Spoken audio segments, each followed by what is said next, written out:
Muchísimas gracias por la invitación. Muchísimas gracias por la invitación. Entonces vamos a desarrollar este segundo tema. Puede comenzar, o yo doy, ¿no? Entonces la glándula mamaria es una glándula anexa al cuerpo de las mujeres que va a tener un desarrollo desde que una persona es embrión y va a formar una glándula adulta que va a tener varios componentes, ¿no? Tiene un pezón, tiene una areola y van a terminar los conductos mamarios en 16 a 18 lóbulos que van a distribuirse homogéneamente en toda la glándula. Va a haber un drenaje linfático de la glándula hacia los ganglios linfáticos de la axila. Los ganglios axilares serían los ganglios regionales y van a tener diferentes estaciones, ¿no? Si acá tenemos el pectoral menor, va a haber una estación 1, nivel 1, los que están detrás del pectoral menor, nivel 2, y los que están por dentro del pectoral menor, nivel 3. Y esto es importante. Muy bien, entonces el cáncer de mama de la gestación sería el primer año. Más o menos se estima la incidencia una década o 2 décadas atrás. Hay cada vez más casos de cáncer, 10.000, después uno de cada 1.000 gestantes que podrían tener esta enfermedad maligna, mama. Entonces, como decía el doctor, ya tenemos como 4.000 partos, entonces podríamos tener hasta 4 pacientes que puedan cursar con esta enfermedad maligna. Entonces, numerosos estudios han encontrado una relación directa entre el primer embarazo. Entonces, lamentablemente, las mujeres son exitosas, funcionables y postergan el inicio de la gestación, ¿no? Gente se embarazan a 35, 37, a veces se embarazan a 41 años. Riesgo de desarrollo.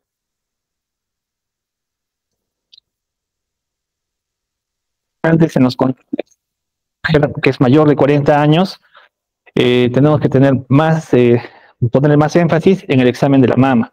Sobre todo también mujeres mayores de 35, que tendrían más riesgo de sufrir enfermedad maligna.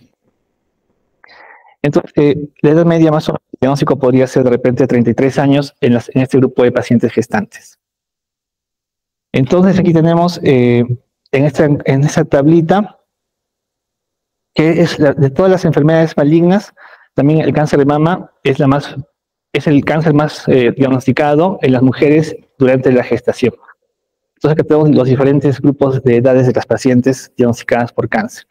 Entonces, el cáncer de mama representa el 39% de las patologías diagnosticadas durante el embarazo. Otros cánceres pueden ser cánceres de cuello uterino. O sea, el cáncer de mama estaría casi 3 veces por encima del cáncer de cuello uterino diagnosticado durante el embarazo. Y tenemos otros casos como linfomas, leucemias, cáncer de ovario, que son en menores porcentajes. Entonces, el más importante es el cáncer de mama durante la gestación. ¿Qué más? El diagnóstico es difícil. La mujer embarazada va a tener algunos cambios en la mama. La mama va a aumentar de volumen durante el embarazo. Va a pesar más, ¿no? Va a subir casi un 50% en su volumen del embarazo.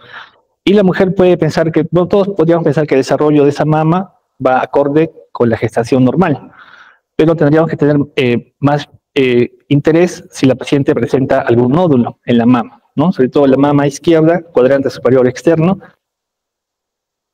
de los cánceres de mama. Entonces, generalmente cuando la mujer se diagnostica, lo va a hacer en estadios avanzados. Entonces, no vamos a tener una paciente que va a tener un cáncer de estadio 1. Generalmente, cuando diagnosticamos el cáncer de mama en gestantes, va a estar en estadio 2 o 3. Entonces, ya va a haber hasta ganglios en la axila positivos y la paciente va a tener un mal pronóstico, porque el diagnóstico va a ser diagnóstico en estadio 2 o 3, estadio avanzado. Entonces, normalmente, cuando una mujer no está embarazada, la glándula mamaria, digamos que tiene esta distribución, y cuando la mujer se embaraza, va a haber cambios en la glándula mamaria, ¿no? Entonces va a haber también un aumento de las hormonas. Entonces, cuando una mujer se embaraza, en el embarazo temprano, va a aumentar el estrógeno, la progesterona, la prolactina, que va a favorecer el desarrollo de los lobulillos mamarios que se van,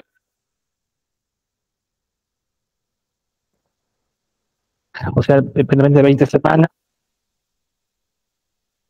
de crecimiento, similar a la insulina, factor de crecimiento, oxitocina, que van a ir desarrollando a esta glándula mamaria.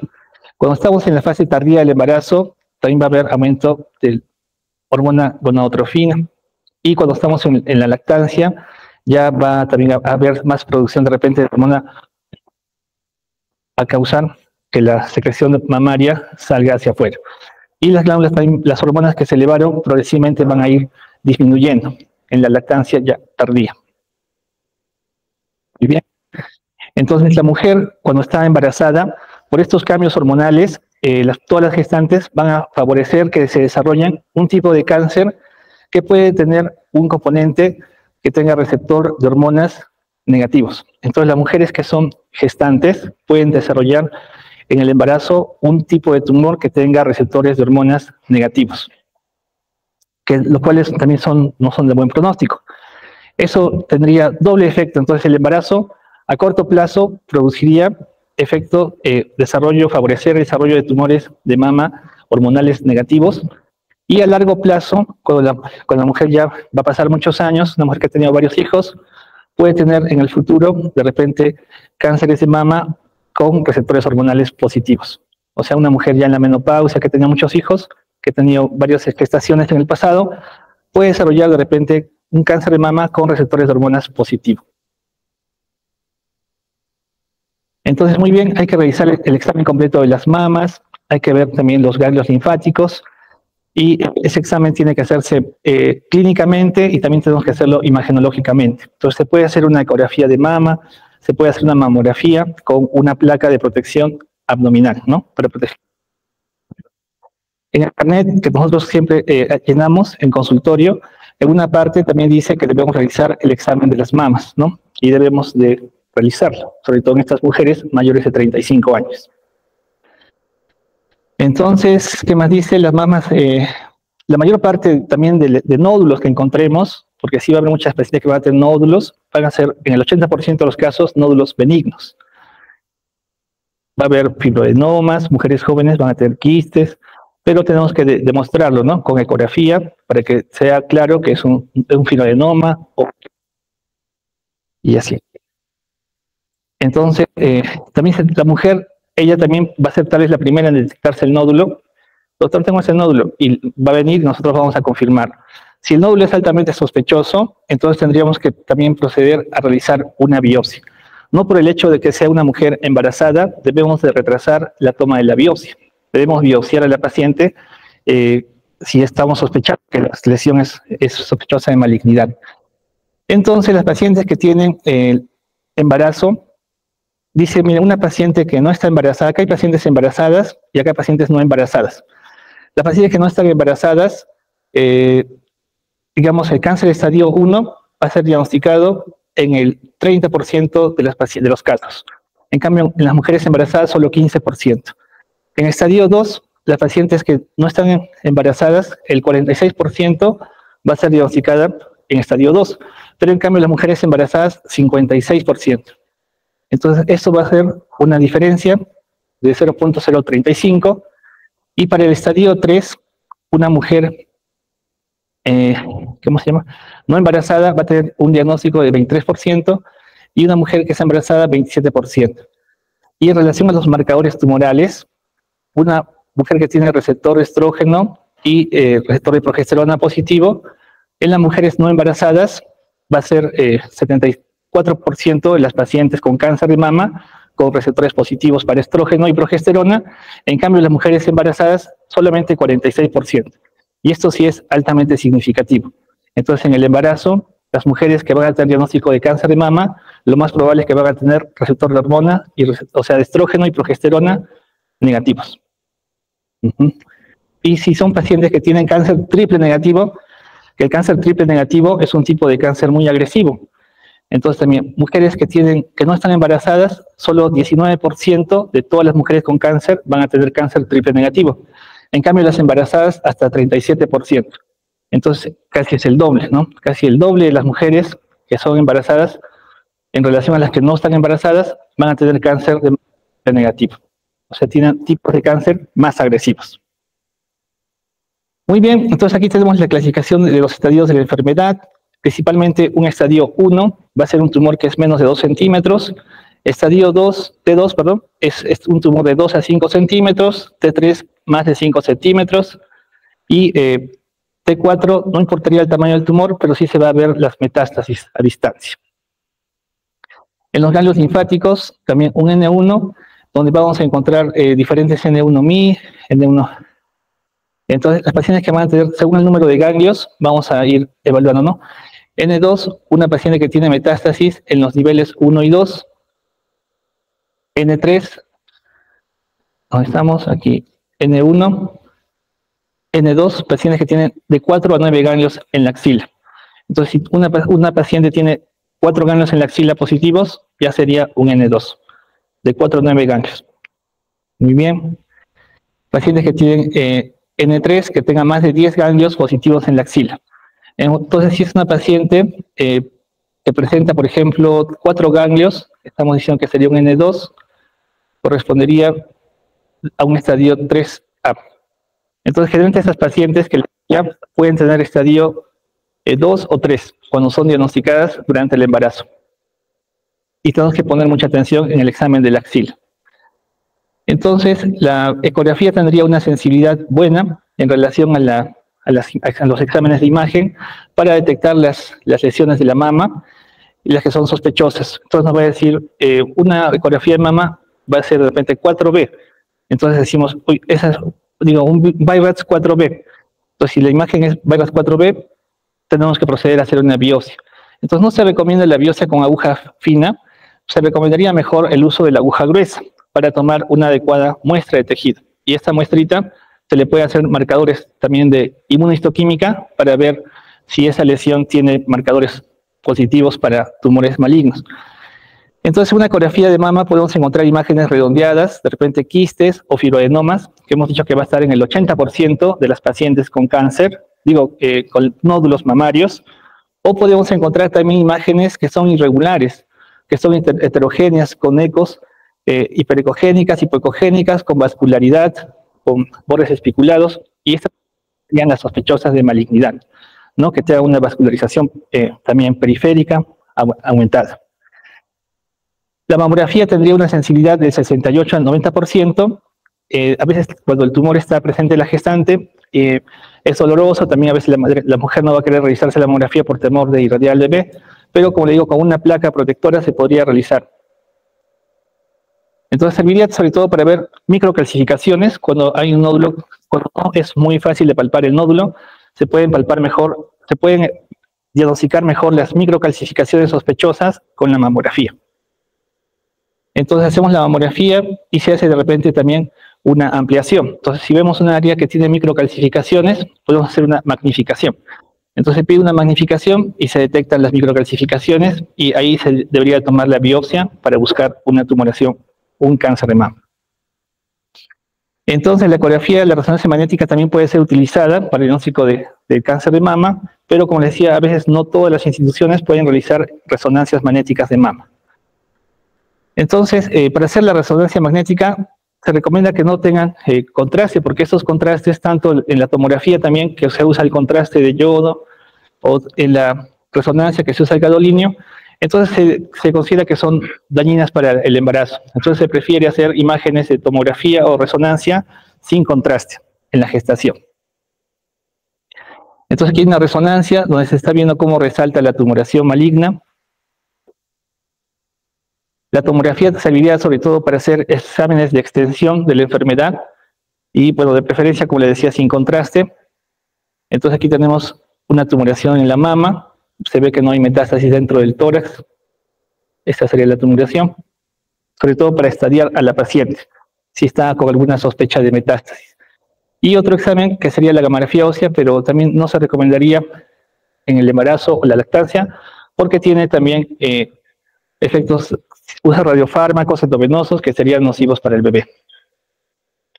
La gamografía ósea, ¿no? Entonces aquí estamos detectando en el fémur la presencia de una metástasis con la gamografía ósea. Eso sería entonces que en una mujer que no esté embarazada. El PET sería un examen ya para ver metástasis a distancia que estén ocultas, que sería un examen también muy útil. Usa 5-fluorodesoxiglucosa, pero no se podría realizar en el embarazo. Sí se puede hacer en el puerperio. Entonces hacemos un examen con 5-fluorodesoxiglucosa, que es un radiofármaco, y resalta aquí con el color amarillo la tumoración en la mama.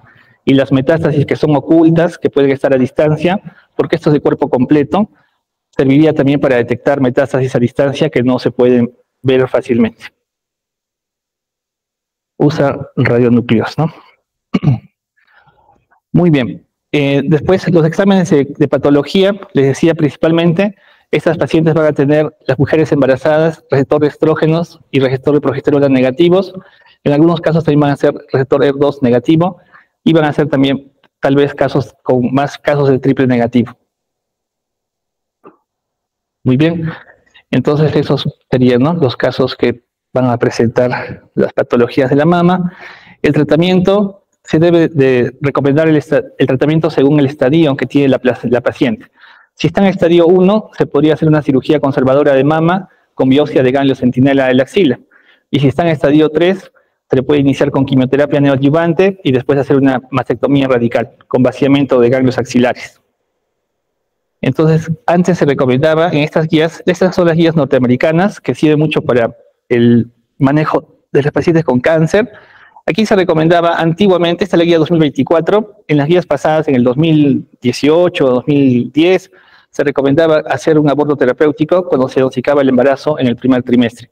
Pero actualmente las guías recomiendan en el primer trimestre que ya no se debe de hacer un aborto terapéutico y se recomienda que continúe la gestación y se proceda a hacer un tratamiento quirúrgico si es que la lesión es resecable. Tal vez una mastectomía parcial con un estadiaje de ganglio centinela o una mastectomía radical después de una quimioterapia neoadyuvante. Entonces, el tratamiento quirúrgico es lo que más se les ofrece a las pacientes embarazadas. O sea, una mujer gestante pasaría a una mastectomía radical modificada si tuviera sospecha de ganglios axilares positivos. Entonces, cuando hay ganglios positivos, también se puede hacer un ganglio centinela. ¿Y qué ganglio centinela podemos ofrecer a la paciente? Acá tenemos, por ejemplo, una imagen de una mastectomía de una paciente. Entonces puede ser esta parcial o puede ser total o radical, según lo que la paciente requiera. Y les decía, para hacer un examen de los ganglios centinela, entonces ya no se puede usar en el embarazo el azul patente o el verde de indocianina o azul de metileno, sino estaríamos utilizando un radiofármaco, tecnesio 99. Entonces se recomienda en las gestantes tecnesio 99 y ese tecnesio dice que no pasaría al feto en una cantidad suficiente para causar un daño fetal. Entonces podemos marcar el ganglio centinela con tecnesio 99 y luego con la sonda gamma vamos a detectar dónde están los ganglios positivos y hacer una linfadenectomía axilar, o sea, solamente ganglio centinela. Muy bien, esa tecnología entonces es muy buena para la búsqueda del ganglio centinela, lo cual se podría ofrecer a las gestantes. Y bueno, también se puede hacer una reconstrucción mamaria, pero esta reconstrucción mamaria o colocación de prótesis se recomendaría ya en el puerperio, no durante la gestación. Entonces las mujeres embarazadas pueden recibir quimioterapia, sí puede causar efectos nocivos en algunas pacientes y se debe escoger cuidadosamente qué dosis y qué medicamentos se le puede administrar a las pacientes con quimioterapia. Aquí tenemos muchos medicamentos, por ejemplo, las antraciclinas. Entonces usamos antraciclinas como la doxorubicina. Se debe calcular según el peso, la edad, la función hepática de la gestante y se le puede ofrecer. Se le puede dar antraciclinas y taxanos, que serían los principales esquemas de quimioterapia para las gestantes, antraciclinas y taxanos, que se debe dar por el oncólogo médico. En el caso de que haya positividad para ER2, que sea una paciente con cáncer ER2 positivo, con marcador ER2, se le recomendaría el Herceptin, que es el trastuzumab. El trastuzumab se puede dar durante el embarazo y podría causar en los fetos oligoamios. Entonces, tener cuidado de los oligoamios. También se puede usar ciclofosfamida, pero también estos medicamentos no se pueden utilizar en el primer trimestre, porque si se pone ciclofosfamida en el primer trimestre, puede causar un aborto con malformaciones. Metotrexato también puede ser causante de teratogenicidad o abortos. El tamoxifeno, entonces como hemos dicho, estas mujeres generalmente van a tener tumores que son receptores de hormonas negativos, entonces en pocas pacientes va a ser utilizado el tamoxifeno. La radioterapia en el embarazo va a ser contraindicada porque va a causar aborto o malformaciones. Entonces no estaría indicada durante la gestación. Y aquí tenemos un resumen de cómo sería el manejo apropiado de una mujer con cáncer. En el primer trimestre, entonces, si la mujer tiene un cáncer avanzado, de repente, ¿no? Entonces, si esa paciente no puede esperar, de repente tendríamos que dar el tratamiento con radioterapia, si fuera el caso, pero no se desaconsejaría, ¿no? No se aconsejaría. Entonces, en el segundo y tercer trimestre se le puede ofrecer al paciente quimioterapia. La cirugía mamaria, en todos los trimestres de la gestación se podría realizar. La extracción de ganglio centinela también se puede realizar en todos los trimestres, como les dije, con tecnesio 99, que no sería causante de malformaciones. El tecnesio 99. Y finalmente, tras el parto, se continuaría con hormonoterapia si tuviera receptores positivos de hormona, progesterona o estrógeno, con terapia anti-ER2. También la radioterapia se podría dar después del parto o la cesárea. En los controles obstétricos, entonces hay que hacer esta paciente que está con quimioterapia, de repente ecografías Doppler para ver que no haya RSU, que no haya oligoanio severo en los fetos, que no haya óbitos fetales. Y qué más, los riesgos maternos, el crecimiento, estimación de la fecha probable de parto. Entonces se recomienda terminar la gestación cuando una mujer está recibiendo quimioterapia a las 37 semanas. Embarazos que llegan a la madurez, ahí se recomienda también terminar la gestación. Muy bien.